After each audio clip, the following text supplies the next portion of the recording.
Rômulo, me conta a tua história. Eu te conheci há um tempo atrás lá na ESPN.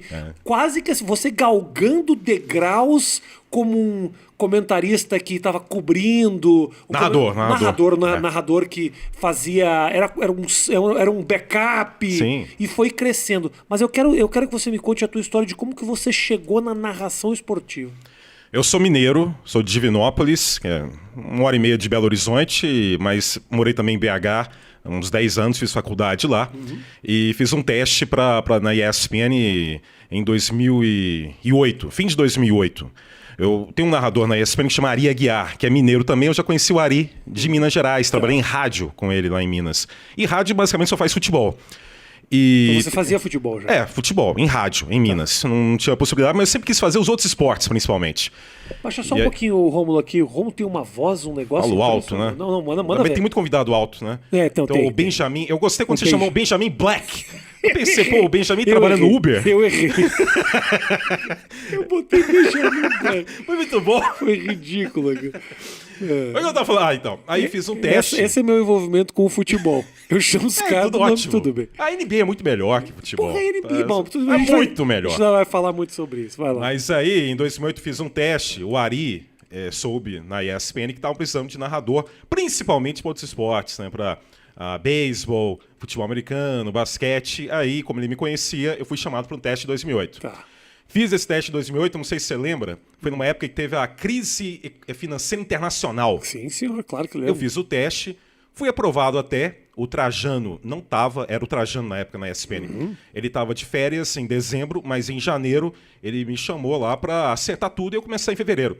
Só que nesse período surgiu a crise internacional e minha contratação na época foi cancelada. Eu só fui trabalhar na ESPN a partir de 2011. Eu fiz outro teste. Tá. Vai fazer agora 10 anos. Você fez outro teste? Outro teste O em teu janeiro Você foi aprovado de pra 2011. nada. O primeiro você foi aprovado pra nada. Pra nada, mas sabe que foi bom? Aí uma pitada dramática pra você. Ok.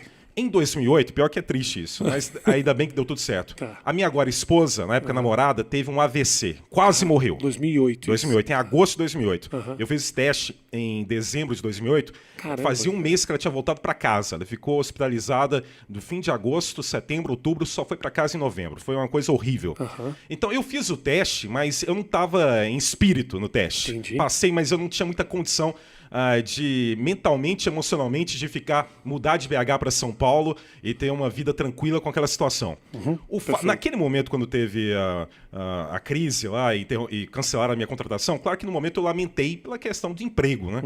Mas depois, 2 anos depois, fazendo o teste em 2011, ela já bem recuperada do que aconteceu em 2008, acabou sendo a melhor coisa que aconteceu para mim quanto a tranquilidade para mudar para São Paulo e trabalhar bem e sabendo o que tem que fazer sem ficar pensando muito no processo de recuperação dela. Então acabou sendo ótimo. Tudo aconteceu na hora certa. Acabou acontecendo Perfeito. na hora certa. No momento a gente pensa, nossa senhora, que desgraça isso aqui, né? Preciso desse emprego, é importante para mim. Mas depois acabou sendo da melhor forma. Vocês já estavam juntos há muito tempo? Já estavam com planos de A casar? gente tinha começado a namorar uns 3 meses só. Caramba, cara. Mas depois casamos em 2015. Então, ela mora aqui comigo desde 2016. Agora, desculpa me entrar nesse assunto, que eu achei interessantíssimo, porque vocês estavam recém começando um relacionamento e aí um baque desses. Terrível. Você bancou, teve ali o do lado o tempo inteiro, tava ali. Fui no hospital todos os dias. Caramba, cara. E foi uma loucura, porque foi bem dramático. Ela é a Fabiana,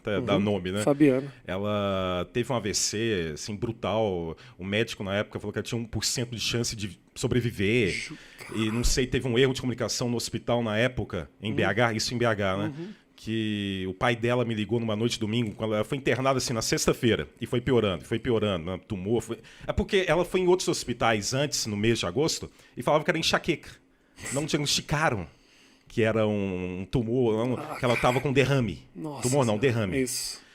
Então, ela começou a ter dor de cabeça gigantesca, assustadoras. Foi um processo longo esse, Foi até aí, chegar onde então, chegou. aí na sexta-feira ela foi pro hospital, não aguentou, né? Aí nesse hospital em BH que diagnosticaram que ela estava com um derrame, e muito grande. Isso na sexta. No sábado ela continuou internada e no domingo ela entrou em coma. E fez uma cirurgia no domingo à tarde. E no domingo à noite, eu voltando para minha casa na época, no apartamento, que até meus pais lá em BH, eu já estava quase indo dormir, eu recebi uma ligação, o pai dela falando que ela tinha morrido. Eu recebi a informação que a minha esposa tinha morrido, né? E eu saí, peguei um táxi, e isso lá, 11 da noite. Tá meio dramático, desculpa, mas é um tema... Eu te perguntei, é um tema desculpa. E aí, cheguei lá no hospital, falei, olha, minha namorada aqui faleceu, o cara... Subi, quando eu cheguei lá na UTI, né, o hospital chama Life Center, eu falei, olha, vim aqui, eu sou a namorada da Fabiana, ela faleceu. O enfermeiro olhou pra mim assim, achou estranho. Aí chamou o médico plantonista. Aí vieram os dois e falaram, não, houve engano aqui, ela tá numa situação grave, mas ela não morreu não. Você quer vê-la? Que pedrada, hein, cara? Pô. Aí eu fui lá, vi ela totalmente sedada, em coma. Enquanto isso, né, a família dela, os pais, os tios, não tinham chegado. Eu fui o primeiro a chegar lá. Então, o primeiro que teve a informação de que ela não tinha morrido fui eu. Você saiu informando. Aí, quando chegou um amigo do pai dela, depois que eu tinha saído dessa visita, né, ele perguntou, já com a cara que ele imaginava que ela tinha morrido, eu falei, não, ela não morreu. Tá grave, mas não morreu. E aí, depois chegaram os pais, chegou tio, tia, uma madrugada bem pesada. Aí no dia seguinte ela fez outra cirurgia para tirar a massa encefálica mesmo, porque tinha tido um inchaço, né?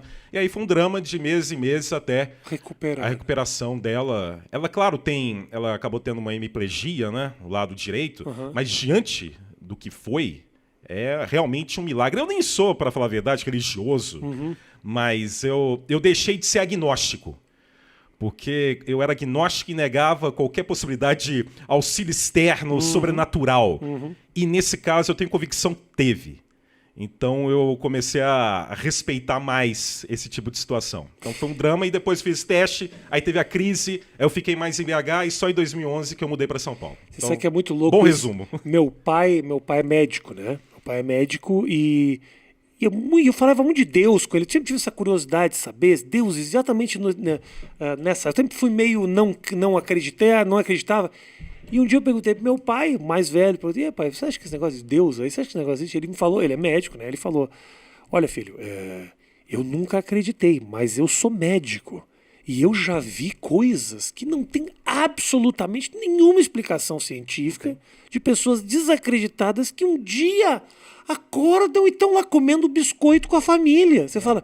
E a família crente, orando, você fala, se não foi... Eu não fui. Então, teve nos médicos, eu não sei qual, porque era um grande grupo de médicos, né? Que falou que ela não ia voltar a falar nunca.